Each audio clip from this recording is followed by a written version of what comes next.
Olá, pessoal. Nós estamos aqui com mais um papo de engenharia. Hoje nós estamos recebendo uma pessoa ilustre hoje, que não podia faltar. Nós já fiz um convite a ele já há alguns meses. Né? Uma vez ele veio, depois não pôde, depois eu errei o dia. Bom, mas de qualquer maneira nós estamos aqui no papo de engenharia com a Contec Engenharia, que é a consultoria de elevador, nosso patrocinador. Tem um outro patrocinador hoje que está entrando, outros dois, vai aparecer aí, a Braip, que é a parte de organismo de inspeção acreditados de sistema de gases, e o IBEC, que é o Instituto Brasileiro de Engenharia de Custo. Esses são os nossos patrocinadores aí do nosso podcast. Hoje o Barata não está aqui, o Barata está com um dever a cumprir, um trabalho complicado, que ele está lá para o lado da Barra da Tijuca, tendo que cumprir lá uma tarefa, e não pôde poder, eu vou direto bater um papão aqui com o meu amigo e meu camarada, ilustre político, Gilberto Palmares, presidente do Conselho Regional dos Técnicos. Gilberto, um abraço, prazer em te ver, prazer em te abraçar aqui, uma pessoa ilustre, um político de grande repercussão. Nós vamos conversar um pouco disso. Gilberto, para a gente começar, você vai se apresentar, traça para a gente uma trajetória da tua vida, como é que você chegou a técnico, trabalhou aonde, como é que você chegou para depois, você já pode até enveredar pela questão do CRT também, como é que você chega no CRT. Por favor, Gilberto, por favor. Marcão, primeiro eu queria agradecer o seu convite do Barata e a sua perseverança. A gente se desencontrou várias vezes, mas eu tinha muita vontade de bater esse papo contigo e estamos aqui hoje, né? Veja bem, eu não sou do Rio de Janeiro, eu sou capixaba, eu sou do interior do Espírito Santo, de uma cidadezinha chamada Piacá. Nunca ouvi. Pois é, a cidade tem hoje 8 mil habitantes. Hoje naquela época. 8 mil. E vim para o Rio, como era comum no interior do Espírito Santo, né? Minha família veio para o Rio para trabalhar aqui. Fui criado ali na Tijuca, conhece? Eu conheço no muito. Alto. No Alto da Tijuca? Mas não é no Alto da Boa Vista, não. No alto do Morro da Formiga. Em frente ao Borel e Casablanca. Atrás do hospital, né? Fui criado lá. E a minha mãe, pouca instrução, mas tinha obsessão com os filhos. A obsessão era trabalhar desde cedo e estudar, correto? Só que eu acho que eu tinha um sentido prático, nunca fui engenheiro, mas desde novo. Eu, quando terminei o curso ginasial, na época tinha ginásio. Hoje nível médio, eu né? fiz prova para o Colégio Naval e para a Escola Técnica Federal, hoje Cefet. Uma das referências. Mas né? Aí eu optei por ir para a Escola Técnica Federal fazer o curso de eletrotécnico. Aqui no Maracanã. Outro dia mesmo, eu terminei o curso em 1972. Eu estava entrando na universidade. 1972. E esse curso foi extremamente importante para a minha vida. Depois eu estudei, fiz mestrado em psicologia social, mas a minha vida profissional, em grande parte, foi na área técnica. Um dos patrocinadores de você aqui, achei até interessante, é Contec, né? Consultoria em elevadores. O meu primeiro emprego como técnico foi na Elevadores Otis, na época uma das principais empresas na questão de... Ali em São Cristóvão. Na época era no Estácio, depois mudou. Tanto em elevadores quanto em escada rolante. E eu fui trabalhar. Foi um aprendizado muito grande, trabalhei lá 1 ano e pouco, né? Trabalhei na parte de ajuste, que eles chamam, na época era o sistema relé, você não vivia ainda a era do digital. Depois eu fui trabalhar na Embratel. E na Embratel eu fiquei a vida toda, aí já foi na área de telecomunicações e tal. Entrei na Embratel em 74. Então, grande parte da minha vida profissional, ela está referenciada... Na Embratel. Na Embratel. Você ficou até a privatização ou não? Você saiu até um pouco antes? Depois da privatização. Até depois? Eu saí em 2003. 29. Até hoje, grande parte das minhas ligações são todos cabelo branco igual o meu, não igual o seu, mas são oriundos do setor de telecomunicações da Embratel. Você é contemporâneo do Jorge Bittar lá? Cheguei a fazer trabalho junto com ele. Em 81, aí na época da ditadura, eu fui demitido da Embratel, não existia sindicato na Embratel, e por conta de atividade na porta interna. E o Bittar... Associação de... Não tinha nada. Era só uma briga. Era a disputa mesmo pelo sindicato e tal. Nós disputamos uma eleição, perdemos, mas ganhamos na Embratel. E você lembrou o Bittar foi muito solidário. que ele era presidente do Sindicato dos Engenheiros na época, e o jurídico É dele... que ele vai para o Sindicato de Engenharia em 80. E o jurídico dos engenheiros me ajudou, acabei retornando para a Embratel. Então, Chegou a fundar o sindicato da Embratel ou não? Não, o sindicato já existia, um sindicato antigo de telefonia. Era de a telefonia. Embratel era empresa pública até 72, a legislação proibia a sindicalização, mas depois mudou para a empresa de economia mista. Eu fui um dos pioneiros, digamos assim, não na criação do sindicato, mas de levar o sindicato para dentro da Embratel. O número de sindicalizados era muito pequeno, o pessoal se considerava um pouco mais elitizado. Então, grande parte da minha vida, ela se deu... Você pode falar um pouco da importância da Embratel, apesar de estar num golpe militar, a Embratel tem uma importância fundamental na questão da telecomunicações. Deixa eu te falar duas coisas. Claro. Eu falei ainda há pouco que eu sou estudante bissexto, né? Eu terminei o ensino técnico com 18 anos, só fui terminar a graduação aos 41 e apresentei uma dissertação de mestrado aos 68 na UERJ. E a minha dissertação, o nome dela é assim, Embratel, 87, a família que derrotou a Globo, o Bradesco e o governo. O que isso tem a ver? Em 87, a Embratel, houve uma greve, ocorreu no Brasil todo na Embratel, e que foi uma greve muito específica, por isso que eu usei como tema de dissertação. Não tinha nenhum pleito reivindicatório, nenhum. A Embratel tinha lançado o primeiro satélite doméstico do Brasil em 85, Brasilsat 1, Brasilsat 2. Ela, por uma legislação que vinha desde 1962, era monopolista dos serviços de comunicações de longa distância. Isso é bom você explicar isso para esse pessoal que... Entendeu? Na época, não era como hoje, era telefonia, imagem, TV, dados. E Antônio Carlos Magalhães era o ministro das Comunicações, assinaram um contrato com uma empresa chamada Victory, que na realidade tinha como os donos a Globo e o Bradesco, que furava o monopólio, que permitia a essa empresa explorar o serviço de transmissão de dados, usando o satélite da Embratel, mas explorando de forma privada. E o sentimento assim, de família, de ligação com a empresa, era tão gigantesco entre os trabalhadores da Embratel que teve uma greve que não tinha nenhum conteúdo reivindicatório imediato. Era contra aquele contrato. E a greve foi, eu era secretário-geral do sindicato na época, a greve foi vitoriosa. Do sindicato de telecomunicações.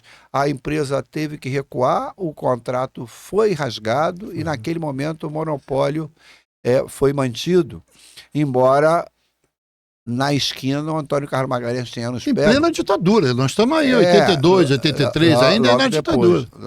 87 já era o Sarney. Mas aí o Antônio Carlos Magalhães pegou na esquina, porque 2 meses depois, na campanha salarial, ele demitiu gente da Embratel. A Embratel tinha o quê? Tinha muitos funcionários, né? A Embratel eram aproximadamente 12 mil funcionários, metade no Rio de Janeiro e a outra metade espalhada distribuída no Brasil todo. Pelo Brasil. Então a Embratel tinha um sentimento de família, de missão, aquela história de levar telecomunicações para a Amazônia, que era difícil. Hoje, quem ouve a gente... É porque saiu de baixo, quer dizer, você foi pé no chão, né? A gente foi criando uma estrutura de empresa e hoje que todo mundo virou sentimental, tinha uma coisa de um sentimentalismo com a empresa.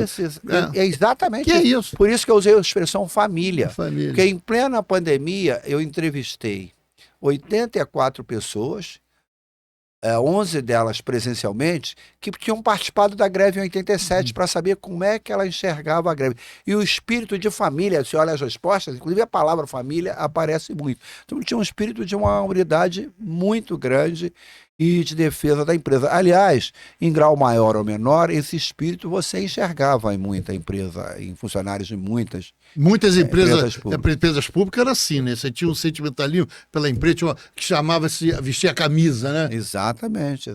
Então a minha vida... Mas isso é tão importante na tua vida, Gilberto, desculpa eu cortar, mas você depois pode... É tão importante na tua vida, eu de fora vendo, que isso leva você a uma atividade política muito grande. Na verdade, você se traduz como um líder político, se é que eu posso chamar assim. Você sabe como é que eu concorri a deputado a primeira vez? Em 1990, eu era presidente do sindicato. 3 anos depois dessa greve, 2 anos depois da Constituição, de 88, e alguns companheiros me pediram para ser candidato a deputado. Eu falei, não, a minha praia é o sindicato, eu não quero ser candidato. Aí em 92 teve eleição para vereador de novo. Em 94, eu fui candidato a deputado federal, e sabe qual foi o motivador? Já estava surgindo, a partir do Collor, que foi derrubado em 92, aquela questão da necessidade de defender as estatais. De ter voz no Congresso Nacional que representa. Então eu fui candidato a deputado federal a primeira vez, o 5º do PT na ocasião, em 94, com esse espírito. Trabalhadores da Embratel, da Telerge, sindicalistas da área de processamento de dados, sindicalistas de algumas áreas defesa da questão da Embratel, defesa da empresa pública. Iriam ter representação, e foi nesse espírito. Então eu enveredei. Nas primeiras eleições que eu disputei, depois eu fui eleito vereador 2 anos depois, o espírito era muito esse, a defesa das empresas públicas, a defesa do setor estatal, a importância do setor do conteúdo nacional do Brasil. Exatamente. E digo, eu acho interessante isso, viu, Gilberto? Nós vamos chegar já no CRT, que eu acho que é o nosso vínculo aqui para a gente falar. Mas isso é importante porque eu acho que hoje o Congresso, eu defendo isso. Hoje o Congresso Nacional na área tecnológica tem muita pouca, ou não tem ninguém em defesa da área tecnológica. Nenhum. Há vários engenheiros lá e técnicos lá, e técnicos eu não sei quantos tem no Congresso Nacional, mas engenheiro tem 25. Nenhum deles foi eleito pela área tecnológica, eleito pela engenharia.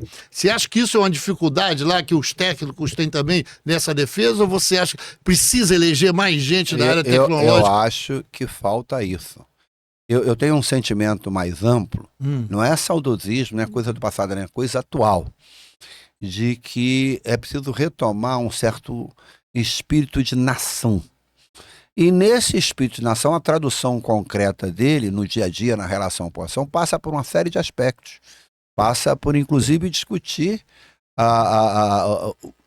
investir, dar peso à indústria nacional, ao desenvolvimento de tecnologia. Nós enfrentamos uma pandemia que até máscara e coisa e tal, você tinha que importar. Eu espero, dizem que Deus escreve por linhas tortas, né? A gente viveu esse desastre de 89 até 2022, que foi a extrema-direita governando o país com Bolsonaro, e agora o mundo vive esse desastre que é o Trump, que já veio em poucos dias mostrando o que veio, acorrentando e expulsando imigrante, dizendo que vai varrer os palestinos da faixa de Gaza, que vai incorporar o Canadá sem nenhum respeito. Eu espero que o contraponto disso seja em várias nações do mundo, inclusive no Brasil, um certo espírito de soberania nacional, de respeito Mas você precisa ter representação. Exatamente, mas é isso, eu digo. Se você recupera não tem representação lá, como é que a gente recupera a área tecnológica? Até porque a ministra da área tecnológica é até engenheira, a Luciana, eu esqueci o segundo nome dela, é até engenheira ela, se não me engano. Não, mas eu acho que as duas coisas, Marcão. Eu acho que falta no parlamento e em outros espaços pessoas que defendam essa bandeira, essa ideia, mas falta também esse tipo de espírito, esse tipo de sentimento estar mais presente na sociedade para permitir que pessoas sejam eleitas. O Rio de Janeiro. O que diferenciava o movimento sindical no Rio de Janeiro do movimento sindical de outros lugares do país? Você é do movimento sindical, eu fui do movimento sindical dos anos 80, 90. São Paulo era a indústria, né? A indústria automobilística, a indústria metal. O Rio eram as estatais. Grande parte das empresas estatais eram sediadas, localizadas, a Embratel inclusive, aqui no Rio. Então você tinha um componente muito grande no movimento sindical e dos trabalhos, como os sindicatos de engenheiros, que tinham um componente vindo de Furnas. Você acha que por causa disso, houve o esvaziamento no Rio de Janeiro? Você vê o seguinte... Você vai chegar numa culpa danada que eu defendo que uma das coisas que levou a esse caos da segurança pública é um pouco isso, o esvaziamento da cidade do Rio de Janeiro. Mas a privatização, se você olhar o seguinte, no governo Fernando Henrique Cardoso, era o Fernando Henrique Cardoso lá, privatizando as estatais federais, era o Marcelo Alencar aqui no Rio, privatizando ver como é que isso tinha relevância. as empresas estatais ligadas ao governo do Estado. Então, boa parte da minha vida tem ligação com o setor de telecomunicações, com a Embratel, com o movimento sindical, mas com o sentimento de movimento sindical que combinava a luta reivindicatória com a luta por um projeto de nação, desenvolvimento tecnológico. O CPQD, o Centro de Pesquisa e Desenvolvimento de Campinas, chegou a ser considerado um dos 5 principais centros de pesquisa em telecomunicações do mundo, mantido pela Embratel, pelo sistema telefônico. Hoje dá entregas baratas, privatizou, acabou com... Me diga uma coisa, quantos mandatos você teve, Gilberto? Eu tive 18 anos no parlamento. No Parlamento Federal? Não, aqui no Rio. Eu fui vereador, um mandato, e fui deputado estadual 14 anos. Então, somando, dá 18 anos. 18 anos. Ô, Gilberto, como é que a partir dessa... Como é que você faz assim, Gilberto? Que deve ser difícil, hein? Eu quero aqui te parabenizar. Porque a pessoa dá um salto qualitativo, vai para a Câmara dos Vereadores, para a Câmara dos Deputados, aí dá um salto qualitativo, depois o cara volta para se assumir a questão do Conselho Regional dos Técnicos. Como é que faz essa volta? Quem foi que te aplicou? Ô, Gilberto! Eu conheço o CREA, que você conhece bem melhor do que eu, de uma longuíssima data. Eu terminei o curso técnico, fui para a Embratel, não me registrei no CREA. Alguns anos depois, o CREA corretamente deu uma fiscalizada na Embratel, a Embratel teve que cobrar o registro. De todos os técnicos. Então, eu tive uma relação com o CREA, embora nunca tenha militado no Conselho. Então, tinha uma relação dessa forma. Algumas vezes ia lá no CREA e tal. O que me acontece? Em 2018, eu perdi as eleições para deputado estadual. Não queria, milito até hoje no meu sindicato, mas não queria voltar para a direção e tal. Aí tem uma lei de 1968, a Lei 5524 de 68, que criou a profissão de técnico industrial. Só 17 anos depois, em 1985, teve um decreto regulamentando qual era o papel do eletrotécnico, qual era o papel do técnico em construção civil. Mas não criaram. Você, para ter um conselho, tem que ter uma profissão regulamentada em lei federal. Não criaram o Conselho dos Técnicos. O CREA era responsável pela fiscalização da atividade de engenheiro, da atividade do arquiteto e da atividade do técnico. Primeiro, os arquitetos criaram o seu conselho próprio, o CAL, e depois um movimento criou o Conselho Regional dos Técnicos, uma lei que foi aprovada só em 2018. Então, levou 50 anos. A lei que criou o cargo de técnico industrial é de 1968. Em 2018, aprova a Lei 13.639, que cria o sistema CFT-CRT. E deixa eu fazer, não esquece que eu quero dar um depoimento. Tanto os arquitetos como os técnicos sempre foram muito maltratados dentro do CREA. Mas eu acho que isso... Eu acho que era porque nós, engenheiros, tínhamos assim um pensamento de domínio total da área tecnológica, o que não é verdade. Tanto os arquitetos quanto os técnicos, e além de você, desculpa, eu estou te cortando, tem mais técnico que engenheiro no Rio de Janeiro. Você muito sabia? mais. Pode continuar, Gilberto. Não, desculpa, você tem razão. Eu acho que o motivador para a criação do CREA e principalmente para a criação do CRT, do CAL e do CRT, é que o prestígio, o peso, a expressão dos engenheiros era tão evidente e tão forte no CREA que a questão dos arquitetos e muito mais dos técnicos aí levou à criação do... Então, 2018 é aprovada a lei. Mas você está por dentro dessa discussão de criação do Conselho dos Técnicos, você está por dentro. E eu acompanhei, não de dentro, não de perto. Eu ainda tinha restrição se valia a pena ou não. Em 2018, eu perdi a eleição para deputado. Aí estava se gestando a criação do conselho e a primeira eleição. Eu participei marginalmente. O pessoal do CREA me procurou para apoiar uma determinada pessoa lá. E eu acompanhei, apresentei eles ao meu sindicato, acompanharam, foi separada a eleição para diretoria e depois de conselheiro. Aí, quando veio a eleição para conselheiro, eu tinha perdido a eleição para deputado, não queria voltar a atuar no sindicato. Falei, vou disputar para conselheiro, é uma coisa mais leve, é uma militância nova, ajuda a discutir um pouco aí o papel dos técnicos. Organizar o conselho de alguma maneira no Brasil todo, que foi difícil. Fui tanto eleito, do CAL quanto do CRT. Fui eleito conselheiro aqui do Rio de Janeiro, conselheiro regional. Nesse período explode a pandemia, que já foi um problema para tudo. E gerou uma crise interna. O sistema CFT-CRT, aí é uma história longa, tem uma divisão que nego judicializa, gerou uma crise que acabaram fazendo intervenção. O Conselho Federal interveio. Quando veio a eleição, um grupo, eu queria concorrer à reeleição de conselheiro, mas um grupo de companheiros nossos, inclusive conselheiros, me lançou como candidato a presidente, e eu fui eleito presidente em 2022. Ano que vem tem a nova eleição. É um exercício grande. O primeiro exercício que você faz é porque você tem a pegada do sindicalista. É isso. E ali não é sindicato. Ali é uma autarquia pública, né? É uma autarquia. Por outro lado, é encontrar... E o TCU está de olho ali, né?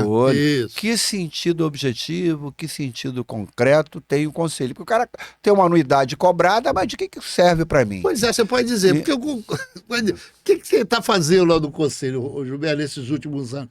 Qual foi a tua proposta de entrar? Você está realizando algumas coisas?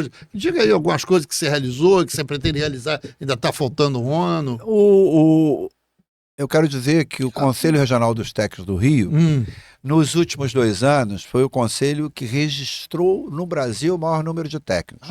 Existe um número de técnicos registrado no Rio, apesar do tamanho de São Paulo. Você pode dizer o número? São 180, mas só tem 107 mil ativos. 180 mil? Mas uma grande parte está inativa. São 107 mil ativos. Maior que São Paulo. São Paulo tem uma economia muito maior que a do Rio de Janeiro, mas com crescimento nesses 2 anos, nós ultrapassamos. E esse universo de técnicos, você tem gente que trabalha no serviço público, você tem gente que trabalha assalariado e pouca gente sabe. Você tem um universo grande, mais de 30% dos técnicos não são assalariados. São empreendedores. Trabalham por conta própria. Então, uma das lutas do Conselho, não é a única, é para valorizar esse profissional. É para discutir o papel, a importância dele. Nós, inclusive, temos uma relação respeitosa com o CREA e com o CRAU, mas uma relação também de entendimento diferenciado. Você quer ver uma briga, uma briga que a gente está travando no Rio de Janeiro? Em 2013, foi aprovada uma lei importante. Caiu aquele prédio, você deve lembrar. Lembro, na 13 de maio. E aí o deputado Luiz Paulo Corrêa da Rocha, aliás, um grande deputado. Engenheiro também. Engenheiro. Foi técnico antes de estrada e depois virou engenheiro civil. Ele apresentou um projeto... Funcionário público. E aprovou uma lei, que é a Lei de Auto-Vistorias Prediais, que cria a obrigação de todos os prédios comerciais e residenciais, a cada período, quem é responsável fazer auto-vistoria. Na prática, boa parte da auto-vistoria é feita por profissional técnico. Com certeza. Até porque não se trata de você fazer uma obra, se trata de você fazer a vistoria, olhar se está dentro das normas. Uma das brigas do Conselho hoje é pelo entendimento que, de acordo com o porte, com a relação, os profissionais técnicos também podem fazer auto-vistoria. O decreto 90922, que fez 40 anos no dia 6 de fevereiro, ele especifica que o eletrotécnico pode ser responsável por projetos até 800 kVA. Alguns acham até um exagero. Quem é responsável por um projeto até 800 kVA, não pode fazer a vistoria das instalações elétricas de um determinado prédio. Então, esse é um debate. A gente, ao mesmo tempo, dialoga... Mas está tendo debate ou a coisa está judicializada só? Está na justiça discutindo ou tem um debate de se chegar a um acordo com o CAL, com o CREA? Nós estamos tentando, fizemos uma série de discussões com o CAL, com o CREA. Às vezes chega a acordo, às vezes não chega. Tem uma lei... tem um projeto de lei que está tramitando na LERJ desde 2019 que propõe incluir na lei de alta vistoria profissionais registrados nos seus respectivos conselhos, porque na época que a lei foi aprovada em 2013 o nosso conselho não existia. Estava quase se construindo um consenso, o deputado Luiz Paulo ajudando muito nisso, mas alguns segmentos barraram, e aí então vai entrar em guerra, mas a gente está fazendo está trabalhando. E pode ser, a gente está dialogando, não vai fazer nada, pode ser que a gente até seja obrigado, em parte, a a judicializar, porque uma lei aqui do Estado, ela não pode se sobrepor a uma lei federal. Se você tem um decreto federal que regulamenta uma lei, tem poder de lei. Então, no caso, por exemplo, dos eletrotécnicos, não tem discussão. No caso do técnico de construção civil, tem, porque está tendo. Então, essa é uma das lutas. A gente briga com as prefeituras. Por exemplo, há um ano atrás, a prefeitura de Macaé fez um edital para regularização de prédio, de espaço, e o edital excluía o técnico. Felizmente, a gente foi lá conversar com eles, dialogou, falou tal, mostrou documentação, eles mudaram o edital. Aqui a Petrobras do Rio de Janeiro, a Petrobras fez um concurso público para técnico e nós fomos discutir um troço que nem nós sabíamos, nós descobrimos no processo de discussão. Eles fizeram um edital para vários tipos de técnico. Nós discutimos com eles e incluíram técnico aquaviário. Existe no norte fluminense uma formação de técnico, parece uma coisa distante, mas a gente olha a Macaé e pensa que todo mundo que chega às plataformas, chega por via aérea, ali tem um monte de coisa que é... E tem técnicos aquaviários. A Petrobras ouviu a escola técnica que qualifica esses profissionais, ouviu o IFE e acatou. Gilberto, essa é uma das lutas que a gente Agora me diga uma coisa interessante que eu queria. Você sabe que a gente vem aqui, vários engenheiros vêm aqui, a maioria engenheiros, arquitetos e tal, pessoal da Naturgy já tem uma discussão sobre... Tem uma discussão sobre a qualidade técnica da formação dos engenheiros. Tem esse problema nos técnicos também? Você tem isso? Tem uma dificuldade? Tem uma luta que a gente está travando. Foi bom você levantar isso. Porque é o seguinte, o Conselho não fiscaliza as empresas. O Conselho fiscaliza os profissionais. Então, quando tem um acidente, um problema na empresa, o que o Conselho pode fazer naquela empresa é cobrar dela quem são os responsáveis técnicos, que ele qualifica isso. Nós temos travado uma batalha grande. Inclusive, a gente envolveu a Secretaria Estadual de Educação, envolveu o Conselho Estadual de Educação, porque tem muita escola, eu não estou generalizando. Não vamos citar nome, não é? Não, e não são todas. Existe escola pública e privada que atua seriamente na formação de técnico, eu conheço vários, mas tem picareta também. Aí... o curso técnico, você tem o curso normal, 3 anos, estágio, tal, e tem a lei possibilita a chamada certificação por competência, equivalência profissional. Supostamente você analisa a vida profissional, os cursos que o cara fez na Petrobras, e em cima de um determinado critério, as escolas que dão um curso podem qualificar. Tem muita picaretagem. Você procurar na internet, você vai encontrar empresa dizendo que em 15 dias forma o técnico. Nós estamos brigando contra isso. Isso é um problema, sabia? Nós estamos aí junto dessa discussão. Nós estamos denunciando. E tem uma coisa do EAD, que é pior ainda, né?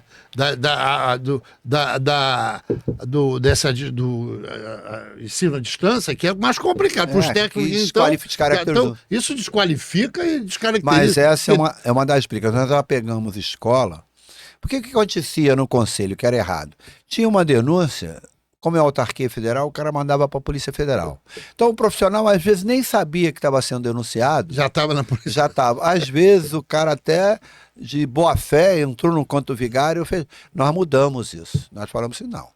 Se tiver uma situação desse tipo, nós vamos notificar o profissional. O cara faz isso também, não era absurdo. Porque você chega na Polícia Federal, os caras abrem um processo contra o cara, e o cara nem sabe. Nós vamos notificar a Secretaria Estadual de Educação, porque ela que é responsável por cada...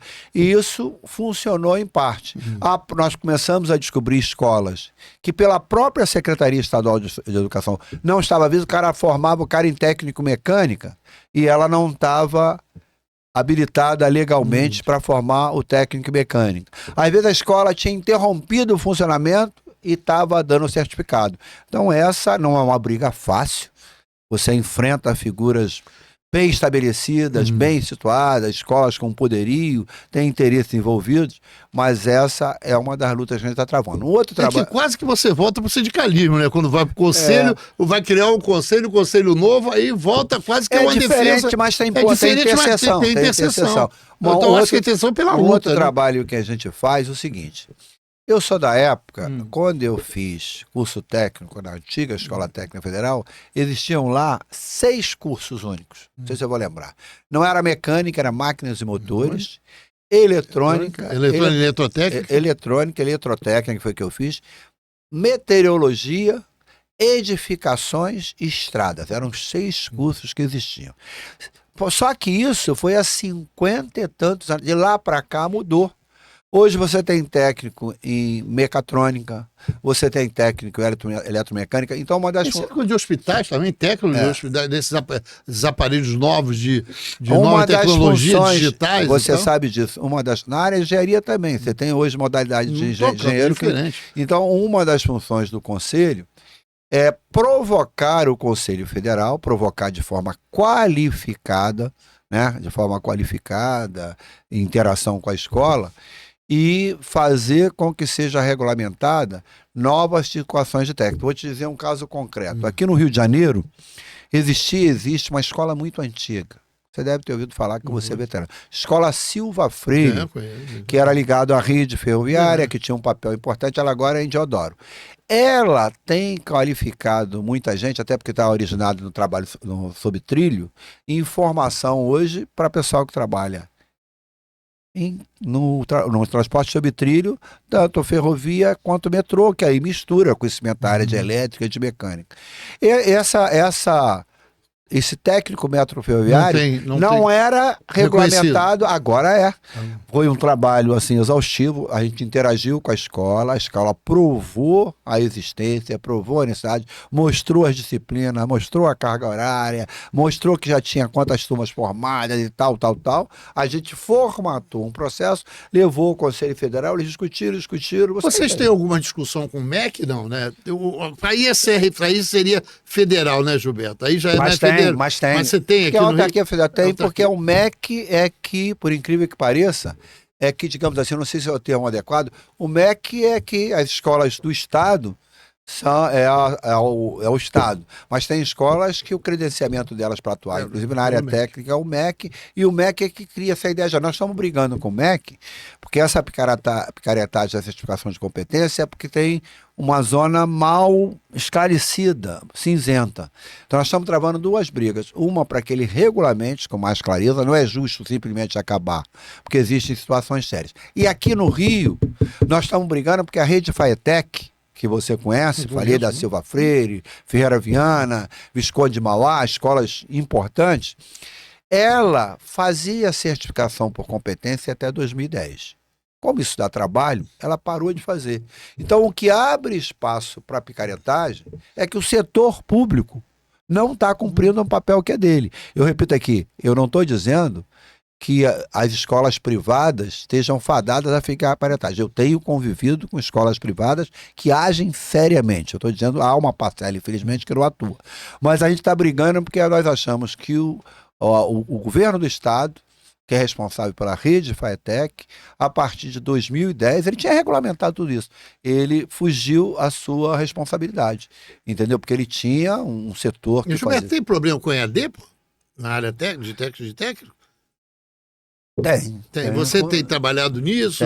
Ou você acha que isso também... Nós estamos construindo um conhecimento, porque diferentemente do sindicato que vai lá dar pancada, reivindica, a gente, para levantar as questões, tem que levantar com fundamentação. E nós estamos fazendo isso, mas estamos num processo de aprendizado, né? Como é uma coisa recente, a gente tem investido muito. Os conselheiros da gente têm que ser qualificados para a responsabilidade que eles têm. O próprio Conselho, agora é que fez o seu primeiro concurso público, porque fiscal tem que ser concursado e tal, o agente o agente que... Administrativo. O agente que credencia, que faz o registro. Então, está num processo ainda de aprendizado. O Conselho tem... Quantos anos? Tem 5 anos, sendo que durante esse período, um período de 1 ano e pouco de pandemia. Além de ter uma luta política incrível dentro do CRT, que eu não... É a direita que manda na nossa área? Sim, é a direita que manda. Tava cheio de gente, não vou falar aqui nome, tava cheio de gente que quando tinham aqueles acampamentos ali, perto do antigo Ministério do Exército ali, o pessoal estava lá dentro, saía para o acampamento. Então, você ainda tem que enfrentar com juízo, com insistência, com diálogo, às vezes discutindo. Teve uma manifestação aqui na Cinelândia, depois do 8 de janeiro. Aí eu vim participar da manifestação. Alguns conselheiros queriam pedir comissão de ética, porque eu participei da manifestação. Ainda está nesse estágio. Então você avança, mas com o olho atento. Mas então a administração sua, a administração tem que ser uma administração extremamente habilidosa, né? Da administração habilidosa para poder. Ela tem que levar em consideração. Mas você quer ver o negócio? Nós falamos aqui de Petrobras. Nós não somos um sindicato, mas nós dialogamos com alguns sindicatos. Aí o Sindipeto do Norte Fluminense fez algumas reuniões conosco, que eles têm interesse, porque eles têm um interesse sindical, e a gente tem interesse que a gente está discutindo a regularização de técnicos na Petrobras. Então eles visitaram o conselho, discutindo, eles com o ideário. Nós estamos sofrendo pancada, que parece que é deixar a Petrobras e o sindicato da Petrobras tomar conta do conselho. Tem essa mentalidade ainda muito forte. Deixa eu te falar uma coisa, Gilberto, como é que é essa questão dos empregos para técnicos? Rio de Janeiro, eu não sei, Gilberto, assim, a gente conversa muito, tem muita dificuldade, o êxodo na escola de engenharia está na quase 60%, 70%, e a gente vê pouca discussão nesse sentido e tal, a gente vê pouco governo do estado ou município e tal. Como é que estão os técnicos? Tem emprego para essa rapaziada toda? Ou está todo mundo se virando como empreendedor, criando sua empresa para poder prestar serviço aqui e ali? Não. Ou tem espaço político? Quer dizer, na verdade, assim, quando você cria a construção civil agora, que está no boom, claro que todos os técnicos de construção civil vão juntos, elétrica, eletricista, e elevadores, vai todo mundo junto, né? Você tem dificuldade? Você acha que desses 107 mil está todo mundo empregado, todo mundo vivendo, ou tem grandes dificuldades? Primeiro eu queria dizer que eu acho, o sentimento nosso, é que o Brasil, comparado com outros países, tanto aqui da América do Sul, ou com países extremamente desenvolvidos com a Alemanha, o conjunto de pessoas fazendo ensino técnico e o conjunto de pessoas profissionalizadas como técnico ainda é um percentual muito inferior do que é, por exemplo, repito, em outros países como a Alemanha, o que significa que tem um espaço ainda para técnico. Segundo, tem crescido o número de emprego, mas de forma absolutamente predatória, exploradora. Você olha na área de telecomunicações, o cara que é técnico, que opera lá, negócio de fibra ótica, discute, tem gente ganhando R$1.800, R$1.900. Você imagina? Tem piso salarial para técnico? Não, isso é uma luta, né? Não tem, uma luta não tem. E aqui no Rio de Janeiro, vocês podiam ajudar, é uma luta que devia ser muito mais do sindicato. O Rio de Janeiro é um dos únicos 5 estados do país que tinha, e teve durante quase 20 anos, uma lei estadual que estabelecia piso. A Assembleia Legislativa não legisla sobre questão da trabalhista, menos nessa questão, porque tem uma lei federal da época do Fernando Henrique Cardoso, que possibilita aos estados fixarem, a partir de mensagem do governo do estado, pisos salariais. Então essa lei era importante, não é que o piso foram grande, que era uma referência.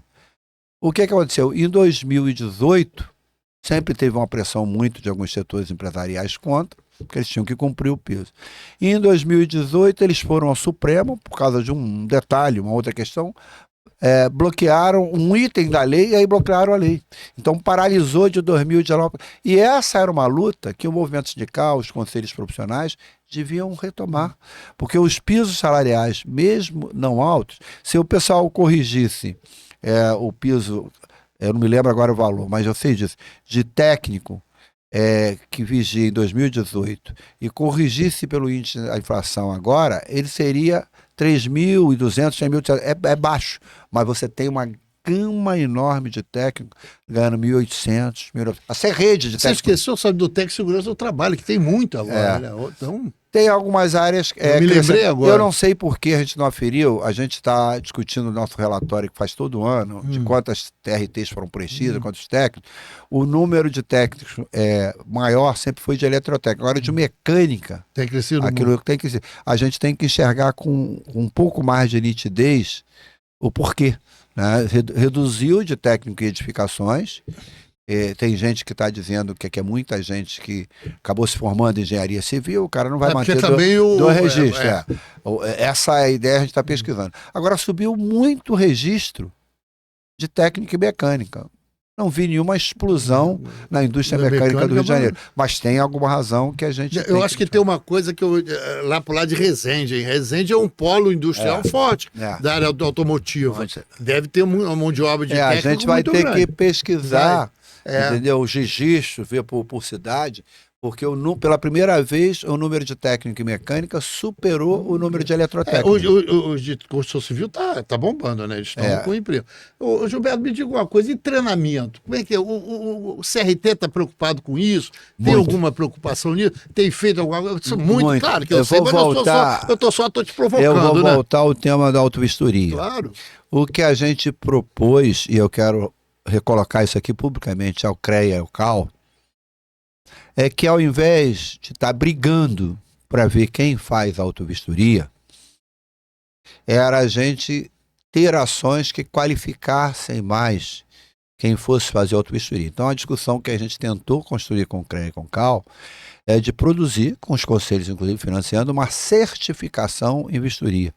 Então os profissionais que quisessem trabalhar nessa área, você tem um conjunto que se qualificar. É uma certificação. Isso é uma forma de você chamar mais a atenção da sociedade, que está apresentando profissionais qualificados, você valorizar melhor o setor e abrir espaço de trabalho. Eu também acho.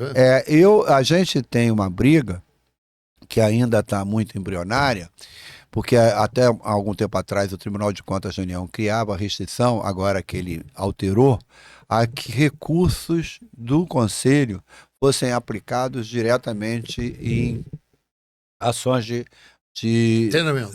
qualificação. Agora eles mudaram. Então, ações, não substituir a escola, não fazer um curso técnico, mas ações que agreguem conhecimento aos profissionais, eles abriram espaço e a gente está tentando discutir. Porque você tem então, eu vou falar de novo do cara que trabalha por conta própria. Às vezes o cara é um excelente técnico em edificações. Muito bom, faz o projetinho dele e tal, mas às vezes ele trabalhou como assalariado 10, 15 anos, foi mandado embora trabalhando por conta própria. Ele às vezes é muito bom naquilo, mas ele não é bom de organizar um projeto, organizar até uma empresa, né? Então, essas questões... Vocês ajudam essa organização da empresa? Isso é o que a gente está propondo, construir um trabalho nessa área de qualificação. Então é isso. Nós estamos... Mas deixa eu te falar mais umas coisas que ainda temos um tempinho. Nós estamos falando aqui. Ô, Gilberto, assim, eu vou voltar a uma tese que eu defendo. Essa coisa da defesa da tecnologia na Câmara dos Vereadores, na Câmara dos Deputados e no Congresso Nacional. Nós precisamos eleger gente comprometida com isso, cara. Não, eu concordo em gênero, número e grau. Tem aquela eterna discussão que as instituições da sociedade civil, como são os sindicatos ou autarquias, não devem se meter num processo eleitoral, mas isso até a página 10. Mas você tem que defender projeto. E projetos precisam ter pessoas que verbalizem esse projeto. Aqui no Rio, só para pegar uma questão, que não é exatamente o que você falou, mas tem a ver. Claro. O setor naval. Isso, que é uma recuperação. Nós estamos acompanhando, nós temos gente que está acompanhando e participando desse movimento pela recuperação do setor naval. Acho que tem a ver. O trabalho não é valorizar os técnicos. Uma coisa que já foi vocação do Rio, que era o setor em São Gonçalo, em Angra, no Rio. Ali tem profissionais de várias áreas, inclusive técnicos. Então a gente tem participado desse processo, aloca as pessoas para discutir. Já sediamos lá no Conselho Debate. A gente está produzindo um calendário que está virando regular para propiciar esse debate. Por exemplo, esse ano nós vamos fazer pelo 3º ano consecutivo um evento que não existia, que a gente chama de Semana do Técnico. E a agenda dessa Semana do Técnico, a gente fala semana, mas são 3 dias. É um conjunto de atividades onde você discuta o ensino técnico, onde você discuta a problemática dos técnicos, onde você faça essa discussão mais extensa da questão da industrialização do país, da defesa de que se invista no setor tecnológico. Então, nós, em setembro, fizemos 2 anos que a gente entrou, e agora vamos fazer no 3º ano também a questão da Semana Deixa do eu insistir, teve aqui, eu conversei com o professor Canejo, da Universidade Veiga de Almeida, Sim. da engenharia, e ele disse o seguinte: olha, Marco, o pessoal não está querendo mais engenharia civil, engenharia elétrica, engenharia mecânica, eles querem engenharia de computador. Como é que está essa questão dos técnicos na área de computadores, de informática? Como é que você acha que isso tem algum tipo de necessidade dessas pessoas se vincularem ao sindicato? Já tem esse tipo de... Eu acho, eu não sei se você sabe, em 1993, o meu sindicato comprou literalmente uma escola técnica. Funcionava lá meio agregado de um grupo privado, um ensino ruim, a gente fez uma loucura, comprou a escola e durante 10 anos, aí a gente investiu, construiu um prédio e estava o boom de técnico em informática, que era uma coisa que não existia. Essa é uma área, o conhecimento, que aí tem uma diversidade muito grande, trazido pelo advento cada vez mais forte da chamada era digital, cria espaços de trabalho enormemente, seja com conhecimento mais específico, seja com conhecimento mais amplo. Isso tem gerado, inclusive, uma diversidade digamos assim, de modelos ou de modalidades de técnica. Eu falei ainda há pouco que técnica em mecatrônica. Isso não existia na minha época. Isso é fruto da nova realidade do mundo do trabalho, do mundo tecnológico que está colocada hoje. Como está sendo criada novas modalidades de técnica. Você tem técnico em meio ambiente, isso, técnico em alimentos, você tem um agrimensor que tem engenheiro em meio ambiente, tem engenheiro em alimentos. Eu acho que isso são novas oportunidades que estão abrindo. A gente ainda tem a cabeça, eu que sou antigo, muito focado naquelas modalidades tradicionais, que ainda são as dominantes, mas tem um conjunto grande de áreas que o avanço do pensamento, da questão tecnológica, trouxeram. Alimento, a pessoa vai cozinhar os alimentos, tem um monte de... Tem ciência forte. O Odemar esteve aqui, lá do Sindistal, e ele estava conversando com a gente o seguinte: olha, Marco, tem muito técnico. Mas os técnicos estão criando a sua própria empresa, de instalação, por exemplo. Instalações prediais. Eu te falei que 30% das pessoas trabalham por conta própria. Instalação predial. Tem muito engenheiro que é dono dessas empresas de instalações prediais que contrata técnico também. Ele é patronal, do Sindicato dos Instaladores. Eu queria te perguntar o seguinte: esses técnicos, você sabe da dificuldade que um profissional liberal antigo, autônomo tem assim alguma assistência? O técnico tem uma dificuldade maior. Eu, na segunda-feira, eu tenho uma audiência com o ministro Lupe, da Previdência, aqui no Rio. É por uma questão lá de aposentados da Embratel, mas eu vou levar um outro tema. Porque é o seguinte, tem uma lei do técnico, porque ele é enxergado também como um profissional liberal, que trabalha por conta própria. Você sabe um problema que acontece? O profissional liberal não pode ser MEI.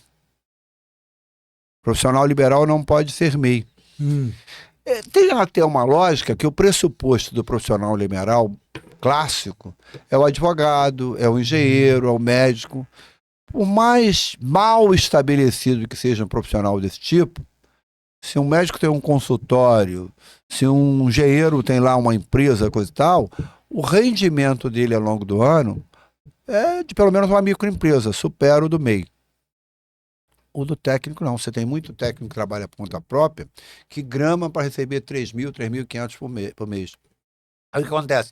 Esse cara não tem previdência, porque se ele for se registrar como microempresa, a taxação dele é maior. Então ele precisaria, há uma parcela de técnico, que a lei abrisse brecha. No caso específico, essa é uma da briga que a gente começou a travar.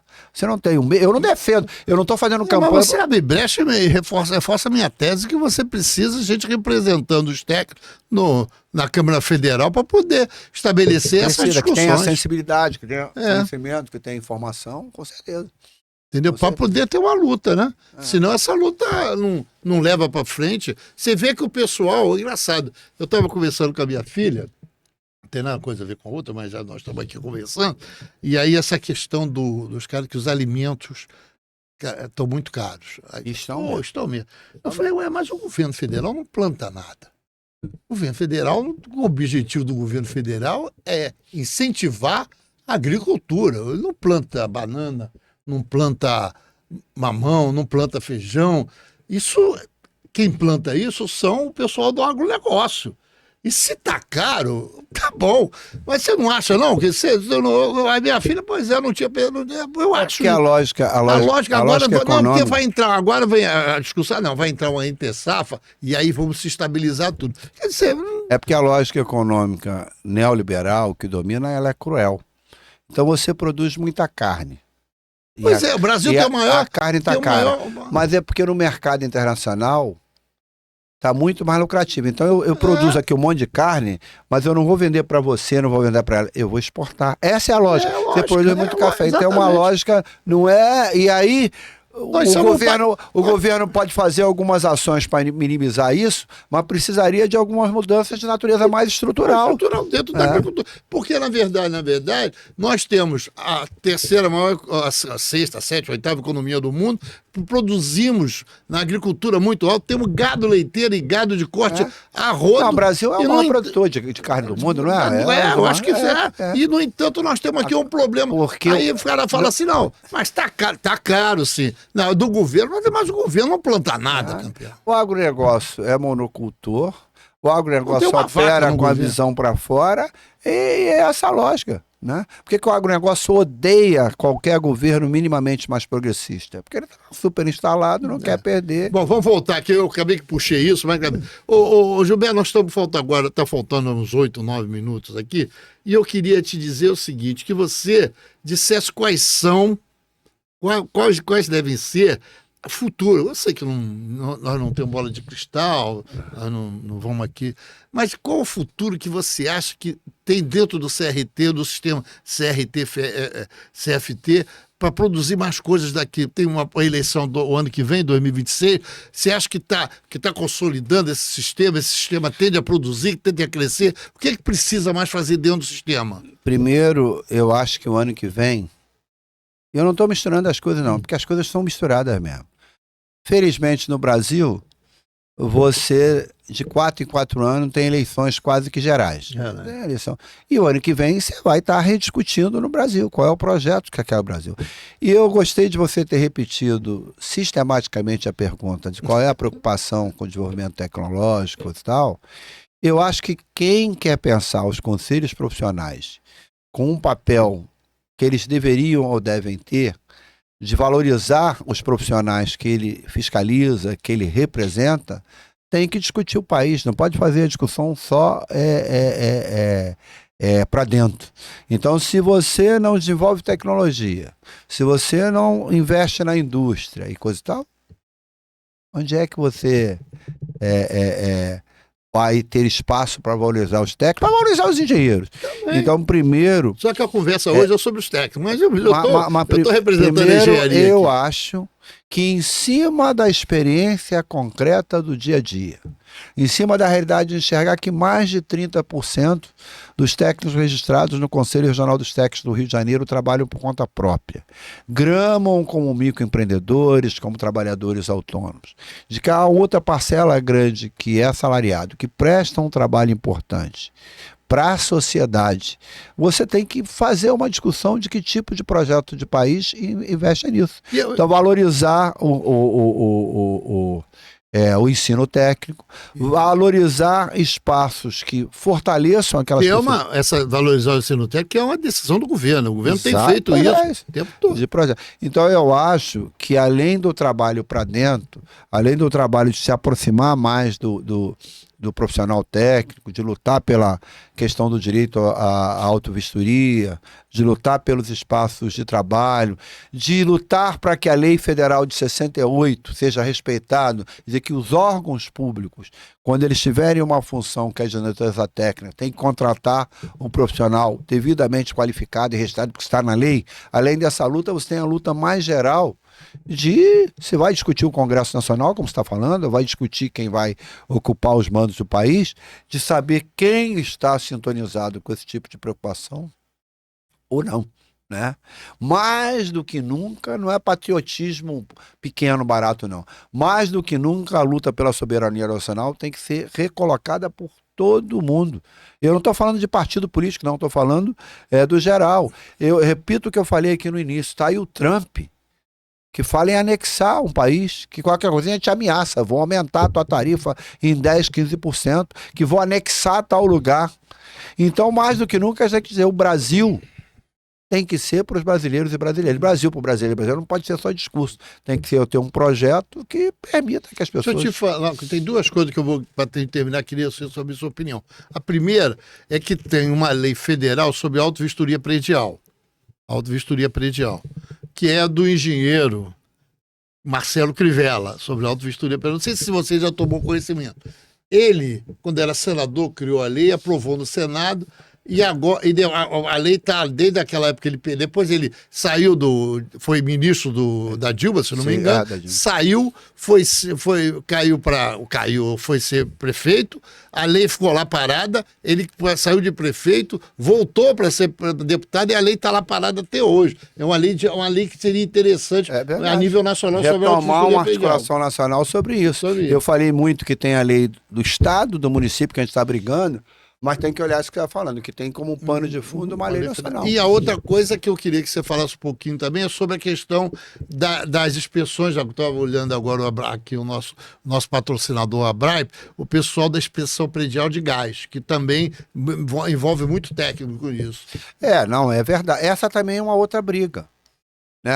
A Rio Luz é uma empresa municipal, você conhece, do Rio de Janeiro, que além da luz, do LED, ela funciona como meio regulamentadora, digamos assim, de algumas atividades profissionais, que também a gente esbarra do problema, é o técnico que faz, mas ele não permite que o técnico seja considerado. Essa é uma batalha também que a gente está travando, né? E eu acho que isso não precisa nem de mexer em lei, porque isso é decreto do prefeito. Você tem um monte, você tem a vistoria do gás. Então, é um absurdo, você deve saber disso melhor que eu.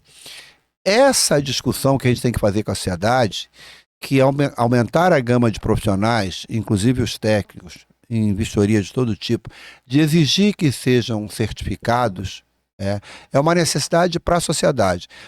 A auto-vistoria de gás, você sabe, o Jorge Omar, que é de uma das instituições que patrocina, trabalha nessa direção, que estourou o primeiro prazo de 5 anos e não foi feita, porque carimbaram, só 10 empresas podiam fazer. E isso não propiciou que uma coisa que estava exigindo na lista fosse concreta. Então não é abrir geral, você tem que abrir para quem esteja qualificado, mas não pode fazer uma reserva absurda de espaço para... Gilberto, eu acho que a luta é grande. Muito. Vamos combinar que alguém vai ter que pegar mais 3 anos lá nessa luta no CRT, entendeu? Eu acho que você até pode renovar, né? A nossa lei e o regimento diz que você pode ser reeleito uma vez. Eu estou no primeiro mandato, então posso concorrer. Pode concorrer. Posso. Mas você ainda pensa voltar para a vida pública, não?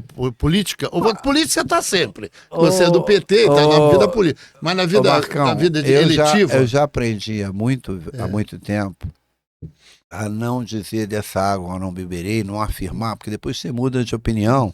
Fala, por que o cara falou isso? Não está no meu horizonte, depois de ter disputado a eleição e não ter conseguido ser eleito, disputar mandato parlamentar.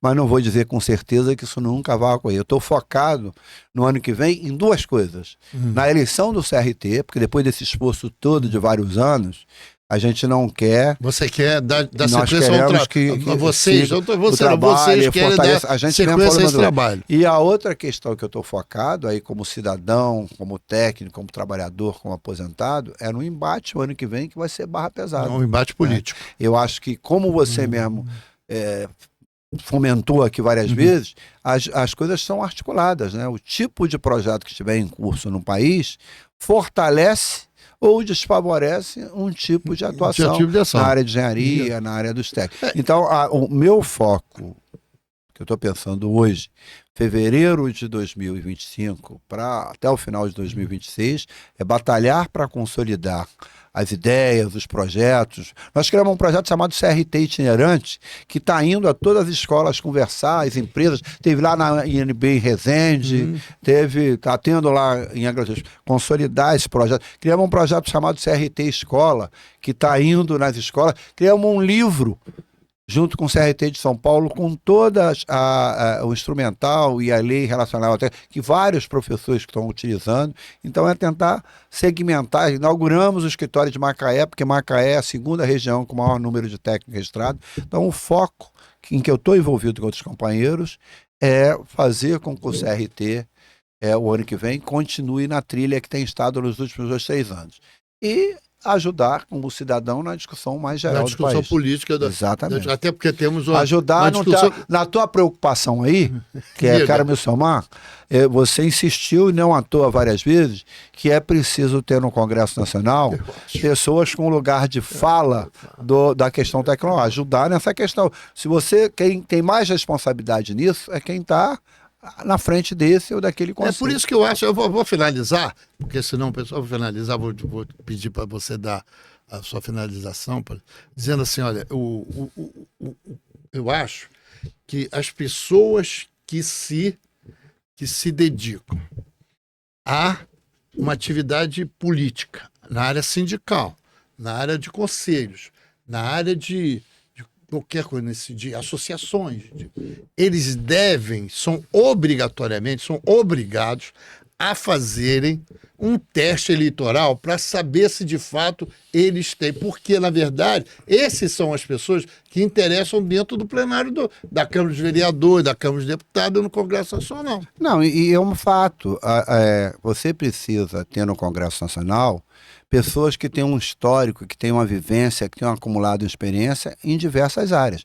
Então, se você quer mesmo ser ouvido no Congresso Nacional nas questões de desenvolvimento econômico, você tem que ter pessoas que vivenciaram. Você só muda se estiver por dentro. Gilberto, eu queria te agradecer intensamente a sua presença, um papo ótimo. Eu espero que todo o pessoal de engenharia... Eu queria te convidar para visitar lá o nosso conselho, a porta está aberta. Com certeza. Eu queria que esse seu recado aqui fosse um recado pro presidente do CAL, ai, meu Deus do céu. Sidney Menezes, o presidente do CREA, Miguel Fernandes, que se reunisse os três no objetivo principal de chegar a um acordo em determinadas ações que eu acho que são extremamente interessantes para o Estado do Rio de Janeiro, para a cidade do Rio de Janeiro e para o país. Queria dar as suas informações finais. Eu queria aproveitar o gancho, eu falei muito aqui de eletrotécnica, de autovistoria, no dia 24 de fevereiro agora, a partir das 18 horas, nós vamos estar realizando uma live em que a temática vai ser eletrotécnico e autovistoria, para conversar com os que estiverem interessados dessa briga para propiciar que os técnicos façam autovistoria. E queria insistir no convite aos companheiros do CREA, aos companheiros do CAL. Nós podemos ter e temos pontos de vista diferenciados em várias questões, mas o caminho para isso é dialogar, é discutir, é conversar de forma racional. Eu acho que em diversos aspectos, inclusive na autovistoria, nós estaremos servindo muito mais à sociedade e aos próprios profissionais, engenheiros, arquitetos. Quanto mais junto, ajuda mais você. Juntos lutando para que haja certificação nessa área do que dizendo que A ou B pode, não sei. E agradecer o programa, eu fico feliz, parabenizar os que estão patrocinando esse programa, o Contec, o Contec, o elevador, a Bripe e o parabenizar, dizer que é importante que eles continuem fortalecendo espaços como esse, onde a gente possa conversar sobre a engenharia. Obrigado, Gilberto Palmares, um abraço, prazer imenso.